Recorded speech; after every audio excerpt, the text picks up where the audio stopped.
Bertemu kembali dalam Buletin Akwani. Baik, bermula 4 Mei ini, Isnin ini, Perintah Kawalan Pergerakan Bersyarat atau PKPB akan dilaksanakan.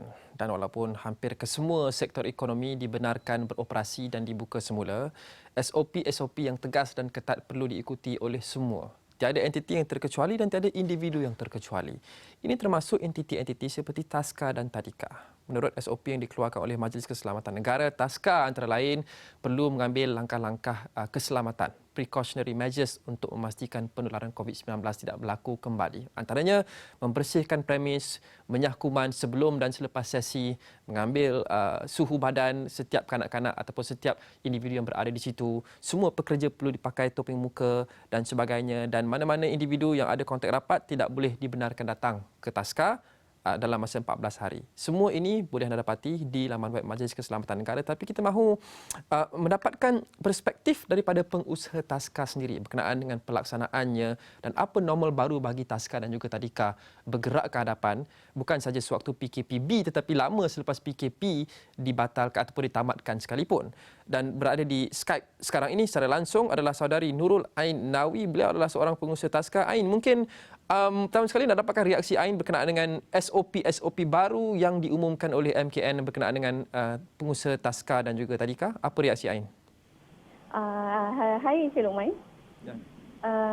Daripada SOP yang dikeluarkan daripada KPWK, pendapat kami sebagai pengusaha TASKA untuk untuk proses pembersihan TASKA tu sebenarnya dah biasa bagi kami. So untuk dalam keadaan untuk menangani COVID-19 ni, untuk dalam preparation kami untuk buka TASKA, ia akan lagi jadi lebih detail, lebih mendalam dan lebih terperinci. Kami akan contohnya sebelum ni pembersihan akan dilakukan sebelum, semasa dan masa closing sekolah lah. Dan lepas ni mungkin akan jadi lebih banyak, lebih kerap lagi proses pembersihan TASKA dalam masa kanak-kanak berada di TASKA. Okey. Teruskan. Ya. Teruskan. Untuk bagi yang poin yang dia cakap untuk praktiskan jarak sosial. Jadi jujur ni untuk kanak-kanak TASKA ni ialah daripada umur 3 bulan hingga 4 tahun. Agak mencabar untuk kami untuk praktiskan penjarakan sosial ni sebenarnya agak sukar. Tapi kalau dalam tempoh dalam masa untuk menangani COVID ni, kami akan cuba, guru-guru akan cuba untuk melatih anak-anak ini yang mana boleh macam mana kanak-kanak yang macam boleh faham instruction cikgu macam umur tahun sebenarnya kami boleh mengajar kanak-kanak ini dan memberi tunjuk ajar kenapa perlu macam ni. Kanak-kanak akan bertanya kenapa tak boleh main dengan dia. Sebelum ni boleh je. So kita sebagai guru, sebagai pengusaha kena banyak memberi penerangan kepada kanak-kanak ini. Ain, apa kesan PKP yang sudah pun berlangsung sejak 18 Mac lepas kepada pengusaha TASKA dan juga TASKA Ain? Kerana kita lihat sebelum ini wujud perdebatan bahawa kelangsungan hidup TASKA juga terjejas kerana ramai ibu bapa yang tidak mahu bayar yuran kerana sebulan mereka tak hantar anak-anak. Adakah Ain menghadapi masalah ini di TASKA di sana dan apa reaksi Ain kepada ibu bapa yang cakap, mengapa kami perlu hantar anak ke TASKA kerana sebulan kami tak hantar anak? Kenapa kami perlu bayar yuran kerana kami sebulan tak hantar anak ke TASKA? Okey. Sebenarnya isu ni memang terlibat semua pengusaha TASKA akan terlibat dengan masalah ini. Masalah daripada ibu bapa yang menanya kepada kami kenapa beliau perlu membayar yuran TASKA sedangkan anak mereka di rumah. Kami sebagai TASKA institusi, kos-kos kami sepenuhnya dibiayai oleh yuran yang dibayar oleh ibu bapa. And then kami ada daripada kami yang tidak mendapat diskaun daripada sewa premis TASKA. Dan ada juga yuran-yuran penyelenggaraan yang kami perlu bayar. And then juga kami berterima kasih kepada kerajaan kerana memberikan bantuan untuk mengekalkan pekerja-pekerja kami. Kami berterima kasih, tetapi kami perlu ada setengah pekerja yang masih kami perlu untuk menambah.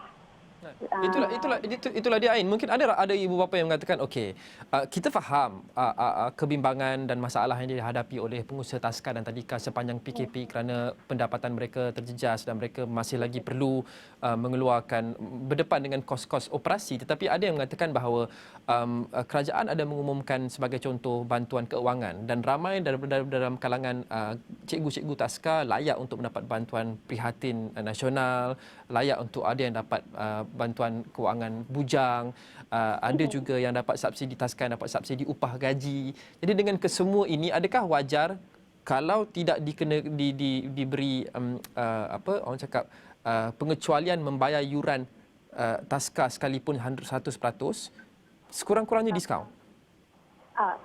Memang ramai pengusaha taska ni sekarang termasuk saya menawarkan diskaun kepada ibu bapa. Kepada ibu bapa yang terlibat dengan pengurangan gaji atau yang tidak bekerja sepanjang tempoh PKP ini, kami ada beberapa jalan penyelesaian kepada ibu bapa mengikut kadar diskaun yang kami berikan. Dengan kami juga menawarkan bayaran ansuran kepada ibu bapa sekiranya beliau terkena impak yang teruk sepanjang tempoh PKP ini. Ada taska yang menghadapi impak kewangan yang begitu teruk, ada yang sudah pun muflis ataupun bankrupt sekarang ini tidak boleh dibuka semula. Apakah impak PKP sejak sebulan lepas kepada taska Ain, dan adakah ianya sedikit sebanyak ataupun dalam apa jua cara menjejaskan kapasiti taska untuk beroperasi dengan efektif selepas ini apabila dibuka semula? Salah satunya kami kemungkinan kehilangan kanak sebab sekarang ni PKP dah sebulan lebih. Maybe ibu bapa yang terpaksa bekerja dah hantar kepada pengasuh. So dalam masa sebulan anak-anak mungkin dah sesuai dengan pengasuh dan kami pada taska saya sendiri mungkin akan kehilangan anak-anak yang dah biasa pergi ke rumah pengasuh. And then ada juga yang diberitahu pengasuh ni tidak terdaftar, tapi terpulang kepada ibu bapa kan untuk menghantar anak-anak ini, dan kami juga mungkin akan ada kehilangan pekerja yang dah terlalu lama duduk di rumah, mungkin tidak mahu datang balik bekerja. Dan itu antara yang impak kepada kami bila ini membuka balik operasi sekiranya tempoh PKP ini habis. Mengapa pekerja tidak mahu kembali bekerja? Mungkin diorang dah selesa menjalani bisnes online, so diorang dah ada income lain, so diorang dah selesa, dah duduk dengan keluarga, so jadi mungkin itu diorang ambil langkah untuk tidak mahu lagi bekerja. Kita faham, Ain, semua kekangan itu ini adalah hasil impak PKP sejak sebulan lepas dan impaknya sudah tentu ada pelbagai bentuk seperti yang Ain sebut sebentar tadi. Tetapi ada juga dalam bentuk keuangan. Keuangan itu antara yang terbesar. Kita faham daripada SOP yang dikeluarkan oleh MKN, antara yang terpenting yang perlu dilakukan oleh setiap taska dan tadika sebelum dan selepas operasi setiap hari adalah untuk menyah kuman, sanitize dan sebagainya. Kita belum jelas, tapi saya rasa ini akan dikeluarkan digunakan dana taska dan tadika sendiri. Berdasarkan kapasiti keuangan taska selepas PKP yang mungkin simpanannya sudah pun sedikit, adakah ini akan menjadi satu cabaran keuangan bagi taska untuk sanitize premis setiap hari kerana ia juga melibatkan dana? Sebenarnya untuk sanitize taska setiap hari itu dah memang jadi rutin kami. Yang memang jadi rutin di taska saya pun. Untuk kos penambahan tu bagi untuk taska saya saja tidaklah terlalu banyak, tapi untuk sanitize taska hari-hari minimum 2 kali sehari itu memang dah wajib taska. So penambahan tu musim COVID sekarang ni dan musim PKP sekarang ni kami akan jadi lebih berhati-hati. Jadi sebelum ni mop lantai 2 kali, lepas ni mop 3 kali, 4 kali, itu sajalah. Tak ada lagi yang lain. Okey, akhir sekali Ain, mungkin kalau ada golongan ibu bapa yang tadi Ain sebut mereka mungkin hantar anak ke pengasuh dan sudah biasa dengan pengasuh, tetapi mungkin ada dalam golongan ibu bapa yang masih lagi berasa khawatir dan takut untuk hantar anak mereka kembali ke taska dan tadika selepas taska dan tadika dibuka semula. Malah PKPB ni pun ada orang yang mengatakan bahawa mereka takut untuk keluar walaupun dah boleh keluar pergi makan dan sebagainya. Apa yang Ain mahu katakan kepada ibu bapa di luar sana yang mungkin takut untuk hantar anak mereka kembali ke taska dan tadika apabila mereka perlu mula bekerja kembali selepas ini? Untuk kepada ibu bapa di luar sana, kami masih menunggu lagi SOP daripada Jabatan Kebajikan Masyarakat. Sekarang ni yang kami terima ialah daripada KPWK untuk mensanitaskan sekolah secara terperinci, mencuba menjarakkan social distance antara kanak-kanak semasa makan dan tidur. Kami akan melaksanakan SOP ini sekiranya taska akan dibuka nanti. Tapi untuk masa sekarang kami masih menunggu SOP daripada JKM kerana itu bahagian agensi yang bertanggungjawab untuk unsur-unsur taska.